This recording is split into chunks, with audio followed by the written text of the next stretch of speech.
93.5 red FM पे एक कहानी ऐसी भी सीजन 2 प्रवीण के साथ।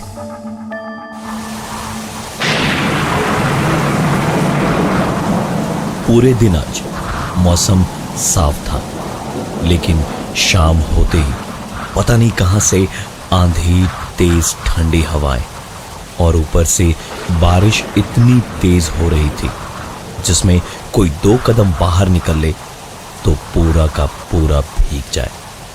रह रह के बादलों का गरजना और बिजली का चमकना भी था। राहुल ऐसी गजब की रात में काफी दौड़ा दौड़ा वापस अपने घर में दरवाजे को एक जोर की आवाज से खोलकर घुसा।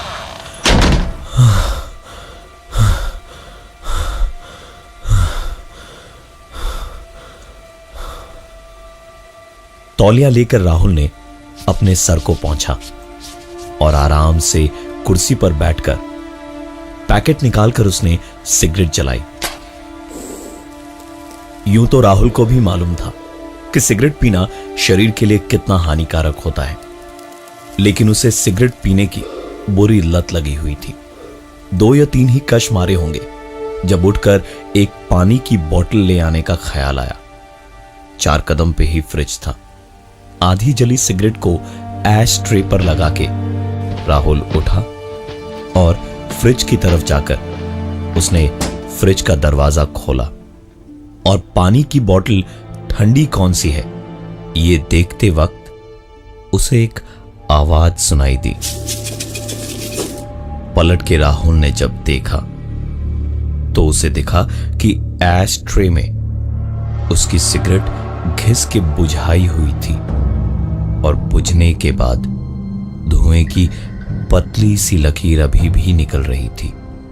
राहुल सोच में पड़ गया कि उसने सिगरेट खत्म की भी थी या नहीं। पानी की एक बोतल लिए हुए वो ऐश ट्रे के करीब गया और उसने आस पास देखा। सारी चीजों को ध्यान से देखने के बाद उसने दूसरी सिगरेट जलाने के लिए जैसे ही माचिस जलाई कि किसी ने उसकी माचिस फूंक मारकर बुझा दी। राहुल ने दोबारा एक माचिस जलाई तो दोबारा उसके साथ वही हुआ। किसी ने उसकी जलती हुई माचिस को दोबारा बुझा दिया। राहुल तुरंत उठकर अपने कमरे में गया और कमरे का दरवाजा बंद करके उसने सारी खिड़कियां बंद कर दी। तेज हवा के अंदर आने का अब कोई रास्ता नहीं था। रात काफी हो चुकी थी। राहुल सोने को लेटा ही था कि कमरे की बत्ती चली गई। खिड़की के बाहर भी अंधेरा ही अंधेरा था।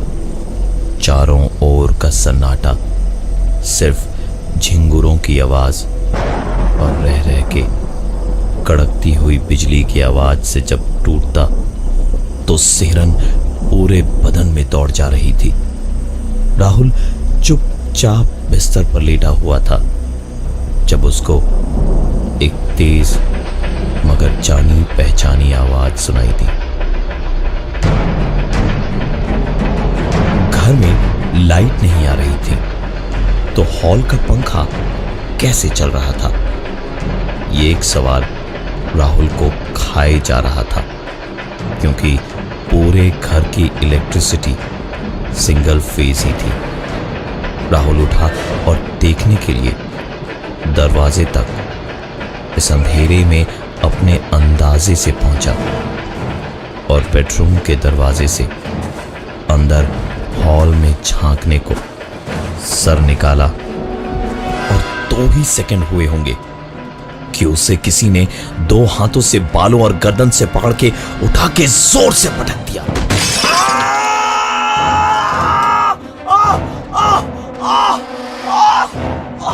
और वहीं चीखते चीखते राहुल बेहोश हो गया।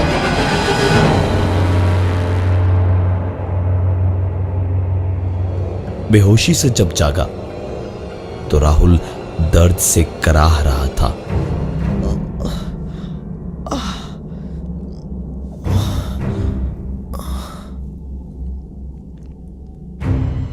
सर पे हाथ रख के देखा तो वहां से खून बह रहा था। बहता खून तुरंत रोकना सबसे जरूरी था। दवा और पट्टियों के लिए फर्स्ट एड बॉक्स चाहिए था। इस घर में काफी सालों से राहुल रह रहा था, तो अंदाजे से उसे याद था कि वहीं सामने अलमारी में फर्स्ट एड बॉक्स रखा होना चाहिए। अलमारी तक पहुंचकर राहुल ने अलमारी को खोला और ऊपर वाले रैक पे फर्स्ट एड बॉक्स ढूंढने को हाथ रखा भर था कि राहुल का हाथ पकड़कर किसी ने उसे खींच खींच कर अलमारी के रैक्स पर मारना शुरू किया।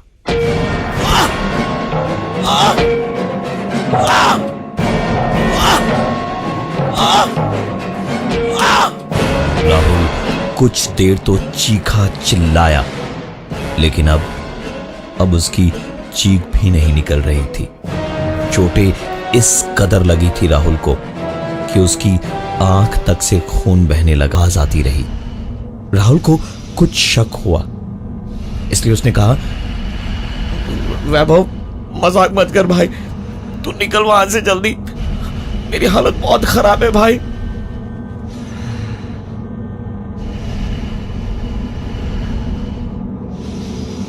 इसके जवाब में वैभव के फोन से एक दूसरी आवाज आई। वैभव को तो 15 मिनट लगेंगे तेरे घर पहुंचने में, लेकिन मैं यहीं हूं। राहुल के हाथ से ये सुनकर फोन गिर गया और वो फिर रोते रोते चीखा, कौन हो तुम? क्यों मुझे मारने पर तुले हुए हो? कौन हो तुम? मुझे नजर क्यों नहीं आ रहे हो? कौन हो? कौन हो? बदले में उसको जवाब बातों से नहीं, हरकतों से मिला। सामने बाहर जाने का दरवाजा धीरे धीरे अपने आप बंद हुआ और उस दरवाजे की कुंडी अपने आप लग गई। राहुल के लिए वैभव का इंतजार करना भी सही नहीं था। उसने अपनी बची खुची ताकत बटोरी और दरवाजे तक दौड़ के पहुंचा और जोर जोर से दरवाजे पर मारने लगा और चिल्लाने लगा, मुझे जाने दो, मुझे जाने दो यहां से, मुझे जाने दो, मुझे जाने दो, मुझे जाने दो।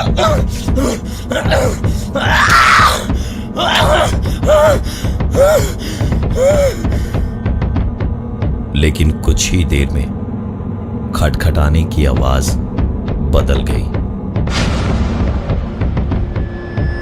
और राहुल का रोना अब चीखों में बदल गया था।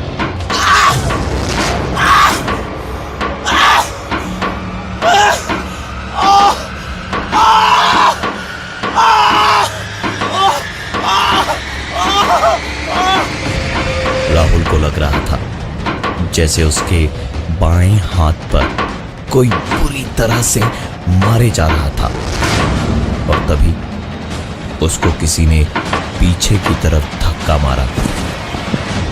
राहुल जमीन पर गिरा और तभी लाइट भी आई। दर्द से बंद आंखें उसने खोली तो पाया कि बायां पूरा का पूरा हाथ खून से लथपथ था, जैसे कोई गाड़ी उसके हाथ के ऊपर से निकल गई हो। उसने अपना दायां हाथ उठा के देखा तो उसमें एक हथौड़ा था और इसी हथौड़े से उसने खुद के बाएं हाथ का ये हाल किया था। राहुल एक बार फिर बेहोश हुआ और हथौड़ी उसके हाथ से छूटकर जमीन पर गिर गई।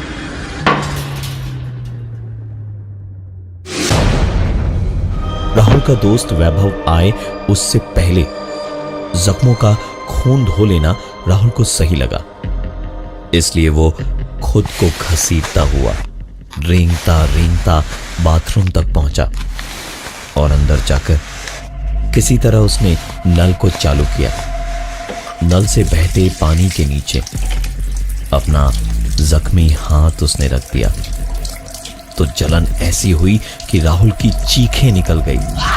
हाथ अच्छी तरह धोकर थोड़ा पानी उसने हाथ में लेकर अपनी गर्दन पे लगाया और फिर सीधा अपने चेहरे पर पानी को फेंकता रहा, फेंकता रहा, फेंकता रहा और इस पानी से ऐसे दम घुटना शुरू हुआ कि उसने अपना सर पूरी ताकत से ऊपर उठाया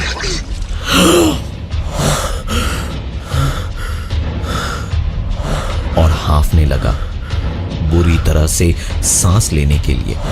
राहुल सांस लेने को जूझ ही रहा था जिस वक्त एक बार फिर किसी ने उसे गर्दन से पकड़ के उसका सर पानी की बाल्टी के अंदर डाल दिया। एक बार फिर राहुल का दम घुटने लगा, सांस लेना दूभर हो रहा था। हाथ पैर मारते मारते किसी तरह सांस रोके रोके राहुल का तड़पना और छटपटाना अचानक से रुक गया। बेसुध सा पड़ा हुआ राहुल कुछ देर बाद उठा। उसका दोस्त वैभव अभी तक नहीं आया था। उसी का इंतजार करते करते राहुल अंदर जाकर एक कोने में बैठ गया और उसने पैकेट से सिगरेट निकालकर जलाई। 2 कश मार के जैसे जान में जान आई उसके कि तभी बुरी तरह चोट लगी बाईं बाह में। चोट में ही इतनी जोर की जलन हुई जैसे किसी ने जलता कोयला रख दिया हो वहां। चीख कर राहुल ने सर उठा के देखा तो वो खुद ही एक हाथ में पकड़ी सिगरेट दूसरे हाथ पर खिस के बुझा रहा था और पागलों की तरह चीखे जा रहा था।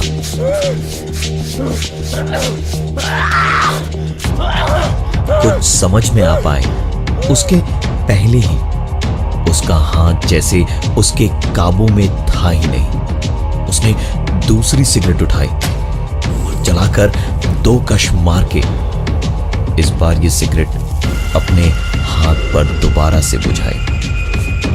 शायद ये भी कम था क्योंकि इसके बाद की अगली सिगरेट सीधे 4 कश के बाद बालों के बीच से अपने सर पर उसने बुझाई।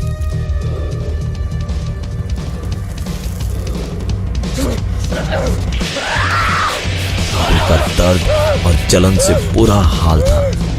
उसके हाथ जब रुके वो अपने काबू में आया तब तक 14 से 15 सिगरेट्स उसने अपने बदन पे खुद ही बुझाकर पूरे बदन पर जलने के घाव बना लिए थे। कहीं छाले तो कहीं जलने के निशान बन गए थे। राहुल अब वैभव का इंतजार नहीं कर सकता था। वो उठा और दरवाजे के बाहर भागा और गौरतलब बात है कि इस बार दरवाजा एक बार कोशिश करने से ही खुल गया। जख्मी हाल में लंगड़ाता हुआ लहूलुहान सड़क के बीचों बीच खड़ा था इस वक्त राहुल, और एक ऑटो दिखते ही चिल्ला चिल्ला के उसे रोकने की कोशिश करने लगा। ऑटो के रुकते के साथ ही वो उसमें बैठकर आगे की ओर निकला। ऑटो पकड़कर जब वो अपने घर से भाग रहा था तो रास्ते में एक जगह पर भीड़ और पुलिस दिखाई दी तो उसे याद आया कि ये सब कुछ उसके साथ क्यों हो रहा था। ये वही जगह थी जहां करीबन 5 घंटे पहले रात के 11:30 बजे ऑफिस से लौटने के बाद बरसात में भीग कर जब वो घर पहुंचा तो उसने देखा कि सिगरेट गीली हो गई थी और घर पे जो एक्स्ट्रा सिगरेट्स थी वो भी खत्म हो चुकी थी। सोचा बाहर से ले आए, भीग तो चुका ही था पूरा। चौराहे पर दुकान बंद हो चुकी थी, इसलिए दुकान ढूंढता ढूंढता हुआ वो कुछ आगे उसी भीड़ वाली जगह पर पहुंचा जहां कुछ घंटों पहले तक एक चाय सिगरेट की दुकान थी। वहां रेडियो भी चल रहा था।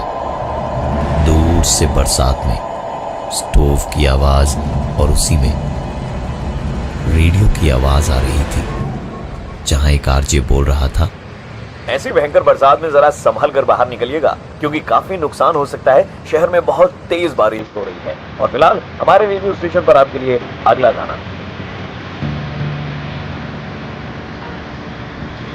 मुस्कुराता हुआ रेडियो पर गाने सुनते सुनते राहुल ने एक पैकेट सिगरेट लिया और वहां से एक कहानी ऐसी भी। ।